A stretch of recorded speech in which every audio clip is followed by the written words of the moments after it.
예, 민주당 이재명 대표 어제 선거제에 대한 최종 결정을 했다는 것 앞에서 전해드렸는데요. 잠깐 목소리 직접 듣고 올까요? 칼을 들고 덤비는데 맨주먹으로 상대할 수는 없습니다. 과거로의 회기가 아닌 준연동제 안에서 승리의 길을 찾겠습니다. 연동제 취지를 살리는 통합형 비례정당을 추진하겠습니다. 위성정당 금지 입법을 하지 못한 점을 사과드립니다. 예, 당초에 국민의힘이 주장하는 병립형으로의 회기로 갈 거다. 이런 관측이 높았습니다만 결국 최종 선택은 현행 준연동형의 유지였습니다. 그러면서 앞서 보신 것처럼 이 대표와 지도부는 4번 고개를 숙여 사과를 했어요. 왜냐? 위성정당 방지 법안을 만들어 놓지 않은 상태이기 때문이죠. 그러면은 지난번처럼 위성정당 혹은 위성정당에 준하는 무언가를 민주당도 만들 수밖에 없다. 그러니까 용서해달라 이런 뜻이었습니다. 자, 어제 그 현장에 있었던 지도부 장경태 최고위원 지금부터 직접 만나볼까요? 장 최고위원님 안녕하세요. 네, 안녕하세요. 장경태입니다. 예, 사실은 지난 금요일에 이재명 대표한테 모든 결정 권한이 위임됐다. 이런 얘기가 나오면서 대부분의 관측은 과거 병립형으로 회귀할 거다. 혹은 약간 변형해서 권역별 비례제 뭐 요 정도 가지 않겠느냐. 왜냐하면 그게 제일 유리하니까 양당에. 근데 최종 결정은 그게 아니었어요. 예상하셨습니까? 의견이 분분하긴 했지만 사실 여러 가지가 있었습니다. 그러니까 사실 모처럼 여야가 합의를 하면서 권역별 병립형도 갈 수 있는 것 아니냐라는 의견도 있었고요. 네. 또 사실상 이 소수 정당과 시민사회와의 선거 연합에 대한 회의적인 시각도 있었던 건 사실입니다만 어찌되었건 대표께서 이 다양한 정치 세력의 어떤 공존과 연대를 통해서 윤석열 정권 심판이라는 가장 큰 제2 목표를 위해서 결단을 내리신 것으로 보입니다. 연대를 통해 윤석열 정권 심판이 지금으로선 가장 중요하다. 이게 최종 결정의 이유였다고 보시는 거예요. 앞서 이 방송에서도 나왔듯이 언급했듯이 예. 민주개혁 선거 대연합을 구축해야 된다라고 선언을 하셨고요. 예. 이 준연동제의 취지를 살리는 통합형 비례정당을 준비하겠다라고 말씀하시면서 사실 민주당만의 승리가 아니라 민주당을 포함한 여러 소수정당, 시민사회와 모두 함께 연대해서 승리하겠다라는 말씀을 하고 계시거든요. 그렇기 때문에 아마도 여러 정치 세력들에게 어떤 통로를 여는 개방하고 또 그 통로를 만들어주는 역할까지 하지 않을까 이렇게 예상하고 있습니다. 네. 그 전날 문재인 대통령을 만나서 그런 이야기를 들었잖아요. 우호적인 세력과 대선까지 같이 가야 한다. 문 대통령의 이 발언도 이 대표 마음에 어떤 영향을 좀 줬을까요? 이미 사실 기자간담회를 통해서 말씀을 하셨지만 이미 한 2-3일 전쯤 결심이 섰다고 말씀을 하셨었거든요. 그래서 아마 문재인 대통령님 뵙기 전부터 어느 정도 이 선거제 결단이 내려졌던 것으로 보입니다. 그렇군요.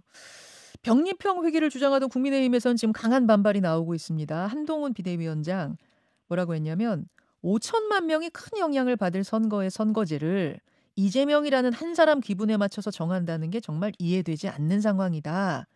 이 대표는 이 선거에서 자기를 방탄해야 하는 대단히 큰 이해관계를 가진 사람 아니냐. 그러니까 차기 대권의 발판 마련하기 위해서 연동형을 택했다는 이런 이제 취지의 비판인데 뭐라고 답하시겠습니까? 지금 요즘 한동훈 위원장의 워딩이 좀 평정심을 잃고 있고 좀 조급증마저 느껴지는데요. 한동훈 비대위원장 자체가 지금 고립되고 있는 것으로 보입니다. 그게 무슨 자당의 국민의 공천 과정에서 여러 가지 갈등들이 수면 위로 올라오면서 국민의힘 내에서도 고립되는 느낌, 또 대통령실과의 갈등 과정에서 상당히 위축된 모습들, 그리고 여러 국민과 시민들 간의 어떤 민주당의 연대체가 크게 꾸려지고 또 국민의힘에서도 여러 가지 지지율이 뭐 다소 내려가는 듯한 모습을 보이면서 고립되는 듯한 모습을 보이는데요. 어찌됐건 방금 말씀드렸듯이 저희가 모처럼의 여야 합의를 통한 선거제도 개혁, 정치 교체 등도 기대가 있었던 건 사실입니다만 뭐 앞에서는 그렇게 합의할 것처럼 합의하자고 얘기하면서 또 이미 1월 31일 날 이미 위성정당 창당 발긴 대회를 하지 않았습니까? 사실상의 양두구육의 모습을 보이면서 저희가 그런 뭐 이 기대를 사실 할 수 없는 상황이 됐고요. 한동훈 비대위원장이 뭐 본인이 지금 말하는 것을 어떠한 근거도 찾을 수 없었습니다. 진정성을 저희가 의심할 수밖에 없기 때문에 국민의힘과의 합의는 사실상 물 건너갔었다라고 말씀드릴 수 있겠습니다. 네, 지금 고립되는 모습을 한동훈 비대위원장이 보인다 했는데 근데 한동훈 비대위원장이 오히려 지금 주도권 잡았다 막 이런 얘기 나오는 거 아니에요? 윤한 갈등 후에? 한동훈 비대위원장이 어떻게 보면 뭐 사천 논란도 있었지만 손을 들어줬던 김경률 비대위원이 어제 불출마 선언하지 않았습니까? 그러면 비대위원장이 사천 논란까지 겪으면서 공천을 강하게 밀어붙였던 지도부의 한 사람을 사실상 불출마 선언까지 방치해야 됐던 아무런 지금 보호하는 역할도 못하지 않습니까? 그렇기 때문에 지금 뭐 그 이유는 아마 이 마리 앙뚜아네트 발언이라든지 김건희 여사 사과 발언을 강하게 주장했던 김경률 비대위원에 대한 일정한 모종의 응징이 아니냐라고 많은 분들이 예측하실 수 있을 것 같습니다. 그 모습을 보면서 응징 혹은 고립 뭐 이런 걸 느꼈다는 말씀. 예, 뭐 장경태 최고위원 지금 만나고 있습니다. 근데 어쨌든 이제 병리평으로의 회기는 막아야 한다. 거대 양당의 독주를 견제하는 이 연동제가 좀 필요하다. 다당제 필요하다. 이런 이 취지를 살렸다는 면에서는 많은 분들이 뭐 잘된 선택이다라고 이야기합니다만 문제는 위성정당 방지법이 지금 만들어지지 않은 상태에서 위성정당을 양당이 또 만들면 지난번하고 다른 게 뭐냐? 또 꼼수 선거되는 거 아니냐? 이런 거 아니겠습니까? 어떻게 생각하세요? 사실 위성정당 방지에 대한 여러 논의가 있었습니다만 이 방지 자체가 사실상 여러 가지 이 위헌 소지가 있었고요. 뭐 창당을 막는다든지 이후 합당을 막는 것을 법으로 규정하는 것은 이 헌법에 위반할 소지가 매우 크다라는 것이 법조인 법률계의 시각이었습니다. 그렇기 때문에 저희도 위성정당 방지법을 아주 최소한의 기준으로 삼아서 국민의힘과 합의하자라는 요구를 많이 했습니다만 뭐 끝까지 거부했던 것이 국민의힘이고요. 또 그 과정에서도 사실 이 권역별 비례에 대한 합의를 이야기하면서도 사실 위성정당을 이미 창당 발기인 데까지 마친 국민의힘과는 어떤 논의가 할 수가 없다라는 생각이 들었습니다. 어찌되었건 이번 이 총선에서 위성정당 창당을 이미 준비하고 진행하고 있는 국민의힘에 맞서기 위해서는 민주당 입장에서는 또 민주당과 여러 소수 정당 또 시민사회 윤석열 정권의 심판에 동의하는 모든 세력들이 결국 이 통합형 정당이 필요하다라는 의견들이 많았고요. 또 지역구 후보 없이 결국 비례 후보만 내는 것이 위성정당 등인데 그와 더불어서 함께 힘을 모을 수 있는 정당 또 이 국민들의 투표권이 왜곡되지 않는 여러 정당의 이 창당은 좀 필요는 필요하다라는 요구들이 많았던 것은 사실입니다. 뭐 사실은 이제 위성정당 방지법을 실행하면서 연동형을 가야 된다라고 주장했던 분이 이탄희 의원 아니겠습니까? 대표적인 분이. 이탄희 의원은 위성정당 방지 그거 방법 정말로 짜내려고 하면 못 짜낼 이유가 없다. 할 수 있다라고 여러 번 말씀을 하시긴 하셨습니다만 장경태 최고가 보시기에는 막을 방법은 없다고 보신 거예요. 네, 뭐 이탄희 의원께서 방법이 있으셨으면 지금 얘기하셨겠죠. 뭐 방법이 있다고만 할 게 아니라 방법을 제시하는 게 더 중요한데 사실 아마 여러 가지 뭐 법적 장치를 만들어도 정당의 자율적인 의사결정을 법으로 제한하는 것이 상당히 어려움은 많았습니다. 뭐 저도 혁신위원장 하면서 위성정당 창당 방지에 대한 여러 가지 제도적 장치들을 준비했었는데 뭐 다들 뭐 상당히 위헌 소지가 큰 이 제도들이었기 때문에 실제 이 어떤 공약으로 발표한다든지 예, 예. 입법으로 추진까지는 하지 못했었습니다. 그렇습니까? 아무튼 현실은 그래서 통합형 비례정당이라는 걸 민주당도 만들 수밖에 없다. 이렇게 어제 발표를 하면서 이 대표와 지도부가 사과를 하기도 했는데요. 통합형 비례정당이 이제 어떤 모습이 될지 한번 그려보죠. 정권 심판에 동의하는 모든 세력과 연합 전선을 꾸리겠다. 이 취지는 그거지요. 네. 예. 기본소득당, 열린민주당, 사회민주당 이미 이런 곳들이 모여 있는 게 개형연합신당이란 곳인데 용해인 의원은 연대하자고 하면서 민주당에 이미 제안을 했습니다. 여기랑 같이 가는 건가요? 뭐 거기뿐만 아니라 모든 시민사회와 다른 또 소수 정당까지도 저희는 방금 말씀드렸듯이 이 열린 통로를 이미 개방할 예정이다라고 말씀드리겠고요.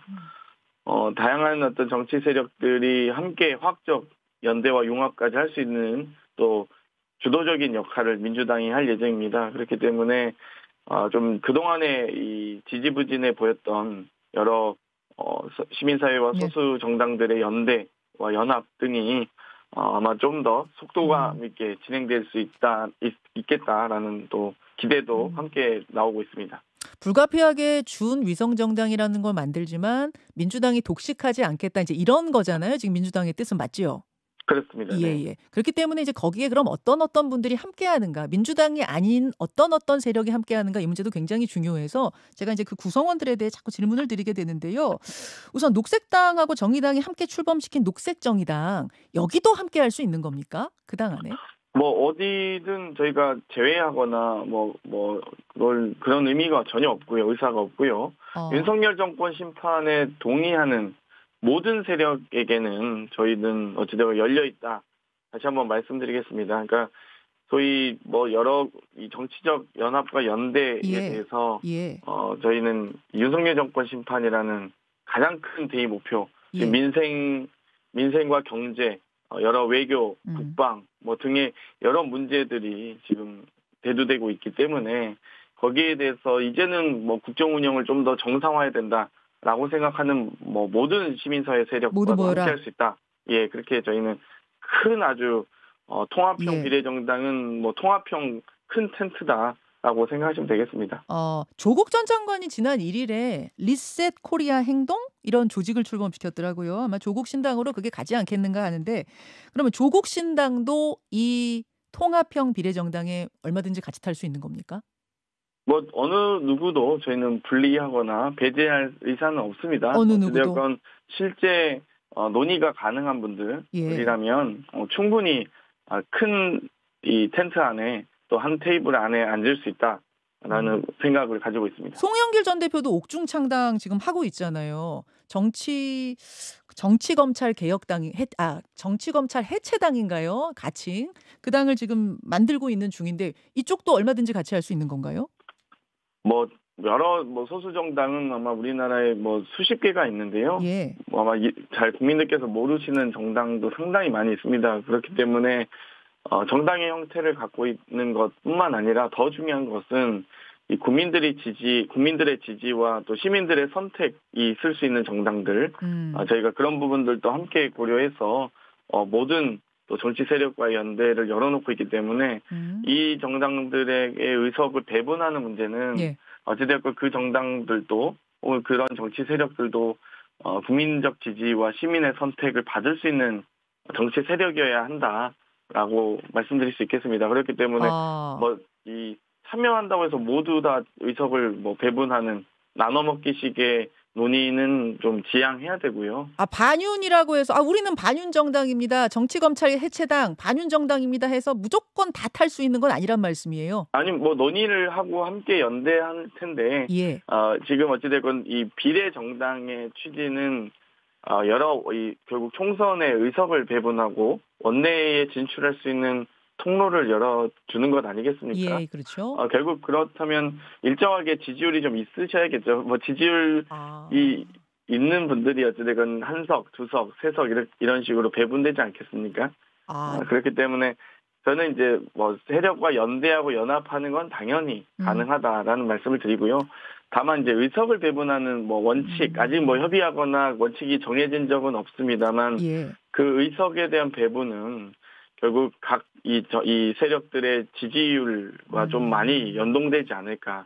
어쨌든 국민적 지지가 있는 어떤 범위와 크기대로 배분을 해야지 단순히 정치적 협상으로만 의석을 배분하려고 한다면 그 또한 또 지탄받지 않을까 이런 생각을 하고 있습니다. 어제 이재명 대표가 민주당이 어떤 책임감을 가지고 공천도 주도해서 가겠다고 했거든요. 그렇게 되면은 참여는 다 다양하게 하되 그 안에서 원칙을 정해서 민주당이 주도권을 가지고 이런 것들을 좀 질서 있게 가겠다 뭐 이런 의미로 받아들이면 되나요? 뭐 지지율이 1%인데 10석을 요구할 수는 없겠죠.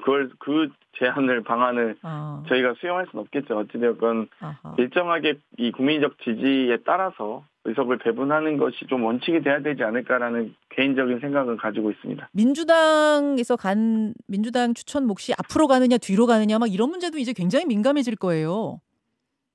뭐 일단 아무래도 민주당의 양보와 소수 정당에 대한 배려라는 어떤 큰 정치적 가치는 저는 지켜질 것이라 보고요. 다만 그것을 뛰어넘는 국민의 선택권과 어떤 여러 가지 이 지지를 뛰어넘는 또 왜곡된 형태의 배분 또는 요구들까지 저희가 다 수용하기는 어렵지 않을까라는 생각을 하고 있고요. 하지만 충분히 그 논의 과정에서 서로가 이 합리적으로 납득할 수 있는 어떤 기준점 등 기준과 원칙 등을 만들어 갈 것이라고 생각합니다. 알겠습니다. 근데 뭐 이야기를 나누면서도 드는 생각이 이게 어쨌든 이렇게 해서 선택을 받은 다음에 또 각자의 당으로 헤어지는 거니까 이게 꼼수다, 위성정당이다 이런 비판을 피하기는 좀 어렵겠다. 당의 부담은 되겠다 이런 생각은 좀 듭니다. 뭐 어찌됐건 지금 선거제도에 어떤 선택을 했던지 간에 비판은 있습니다만 국민의힘이 먼저 위성정당을 지금 창당 발기까지 마친 상태에서 저희의 선택권은 대단히 협소해졌다. 저희가 할 수 있는 선택지 몇 개 남지 않았었고요. 알겠습니다. 어찌됐건 뭐 또 합당을 이후에 이 합당을 막을 수 있는 여기까지. 막을 수도 없습니다. 네. 여기까지 말씀 듣겠습니다. 고맙습니다. 네, 감사합니다. 장경태 최고위원이었습니다. 김현정의 뉴스쇼는 시청자 여러분의 참여를 기다립니다. 구독과 좋아요, 댓글 잊지 않으셨죠? 알림 설정을 해두시면 평일 아침 7시 20분 실시간 라이브도 참여하실 수 있습니다.